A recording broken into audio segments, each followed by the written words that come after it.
வணக்கம். நீங்க home loan வாங்கியிருக்கீங்களா? ஹோம் லோன் அதிக வட்டியில வாங்கி இஎம்ஐ பே பண்ணிட்டு இருக்கீங்களா? உங்களுக்கான ஒரு குட் நியூஸ் காத்திருக்கு. அதுவும் ரிசர்வ் பேங்க் ஆஃப் கிட்ட இருந்து ஒரு குட் நியூஸ் காத்திருக்கு. ரிசர்வ் பேங்க் ஆஃப் இந்தியா தன்னோட ரெப்போ வட்டி விகிதத்தை 25 பாயிண்ட் கம்மிட்டு இருக்காங்க. ஒரு 2 வருஷம் முன்னாடி பாத்தீங்கன்னா ஒரு 4 டைம் இன்க்ரீஸ் பண்ணாங்க இதே ரெப்போ வட்டி விகிதத்தை. சில பேருக்கு பாத்தீங்கன்னா 7.5% வாங்க லோன் எல்லாம் 9.5% மாறிச்சு. அதுக்கப்புறம் கம்ப்ளீட்டா அந்த ரெப்போ வட்டியை வந்து 8.5 ஃபிக்ஸ் பண்ணாங்க. இப்போ அதே ரெப்போ வட்டி வந்து 25 பேசிஸ் பாயிண்ட் கம்மி பண்ணிருக்கு. 25 பாயிண்ட்னா என்னன்னா 0.25% பேங்க்ல சொல்லுவாங்க. அதாவது ரிசர்வ் பேங்க் ஆஃப் இந்தியா இங்க இருக்கிற பேங்க்ஸுக்கு கொடுக்குற வட்டி விகிதம் வந்து 6.5%. இதுல 25 பாயிண்ட் கம்மியாச்சுன்னா 0.25% கம்மி பண்றாங்க.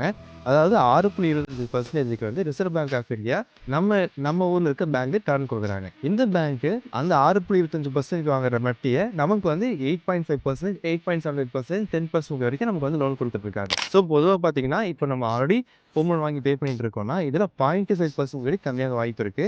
இன்கேஸ் உங்க பேங்க் உங்களுக்கு இதை அலர்ட் பண்ணல அப்படின்னா நீங்க பேங்க்கு போய் இந்த விஷயத்த சொல்லி கேளுங்க. கண்டிப்பா ரெடியூஸ் ஆக நிறைய வாய்ப்பு. ஹோம் லோன் பற்றின மேலும் தகவலுக்கு எங்க பேஜை ஃபாலோ பண்ணுங்க. கீழே இருக்க நம்பருக்கு கால் பண்ணுங்க.